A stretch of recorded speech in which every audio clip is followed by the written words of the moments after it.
수연생각 마음 한 스푼.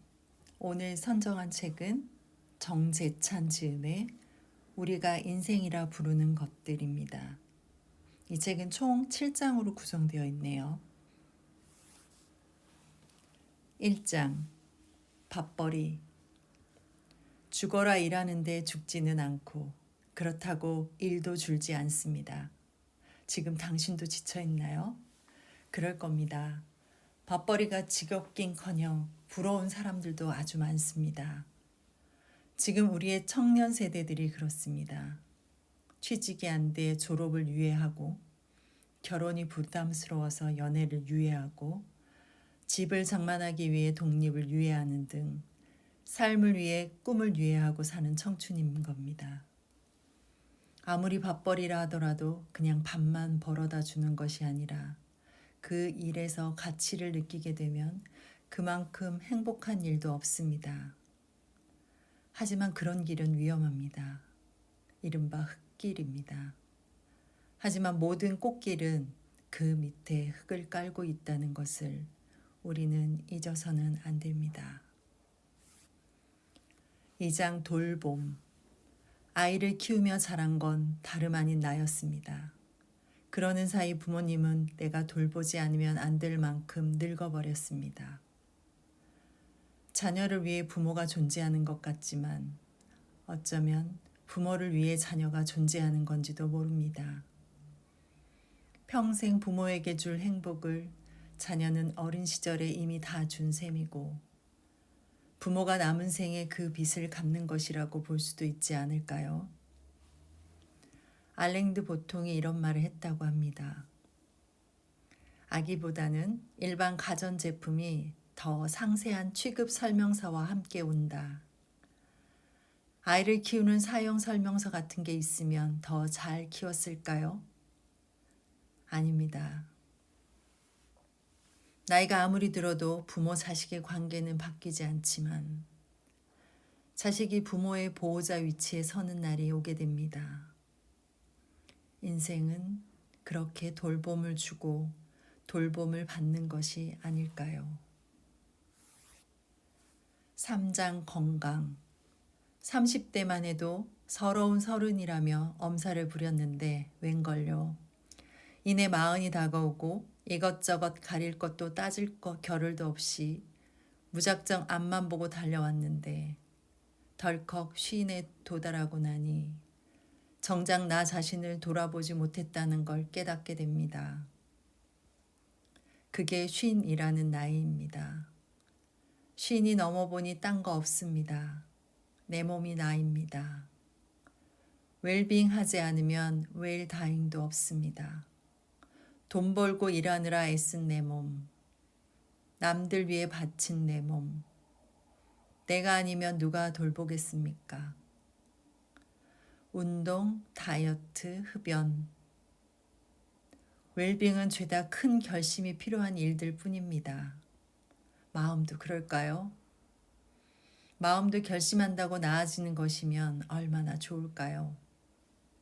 결심이란 살아온 나에 대한 부정이었고 살아갈 나에 관한 긍정이었습니다.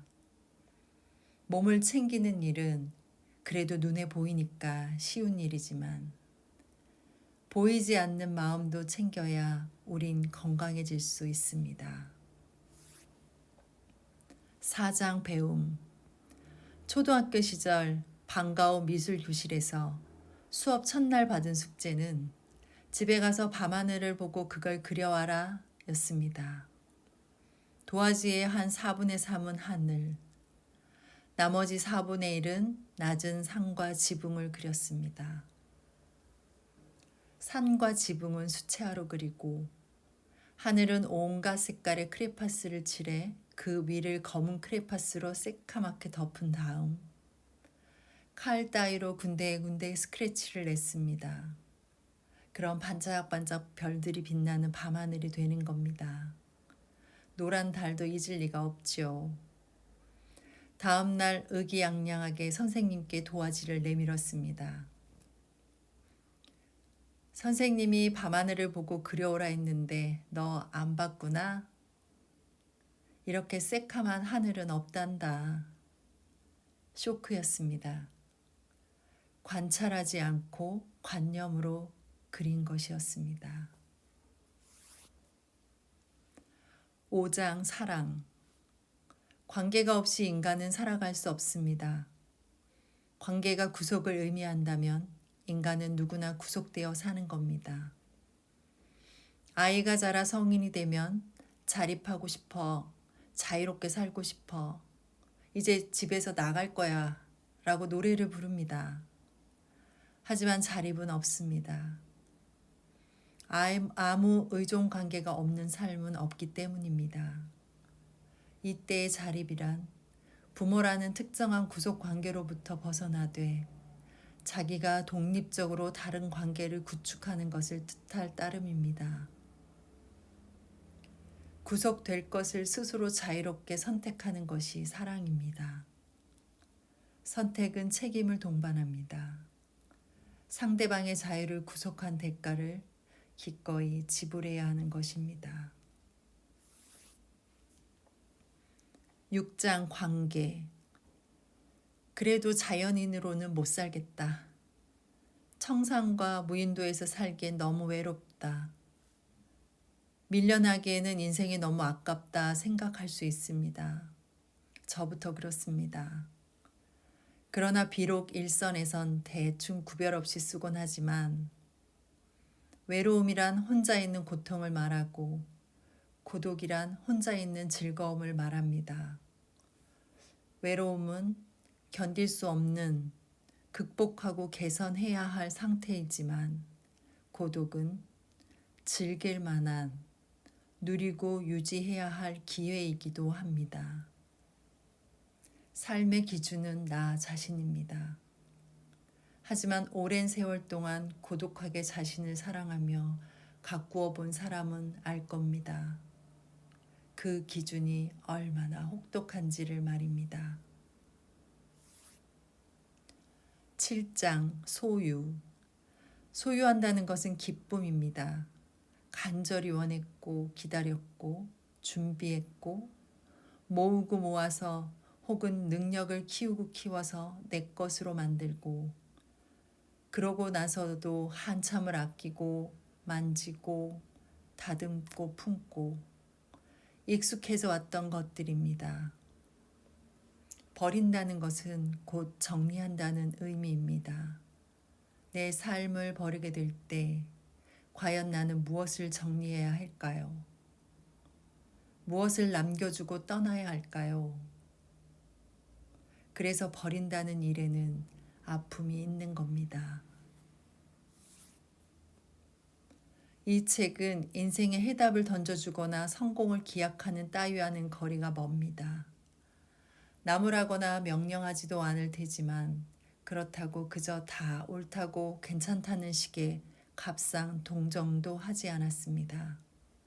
중간중간 시를 통해 설명하는 인생론이 꽤 좋습니다. 가끔씩 고개를 끄덕이고 슬쩍 미소 짓다가 혹은 눈물도 훔쳐보며 때론 마음을 스스로 다지고 때론 평화롭게 마음을 내려놓으면 그만입니다. 자기계발은 그렇게 시작되어야 한다고 말하고 있습니다. 마지막으로 이 책에서 소개된 시 한 편을 읽어드리려고 합니다. 마종환님의 딸을 위한 시. 한 시인이 어린 딸에게 말했다. 착한 사람도 공부 잘하는 사람도 다 말고 관찰을 잘하는 사람이 되라고. 겨울 창가의 양파는 어떻게 뿌리를 내리며 사람들은 언제 웃고 언제 우는지를. 오늘은 학교에 가서 도시락을 안 싸온 아이가 누구인지 살펴서 함께 나누어 먹으라고. 이 시 한 편이 이 책의 내용을 다 설명하고 있는 듯 저한테는 울림이 있는 시였습니다. 시간 되시면 꼭 한번 이 책을 사서 읽어보시길 부탁드립니다. 오늘도 끝까지 들어주셔서 감사합니다.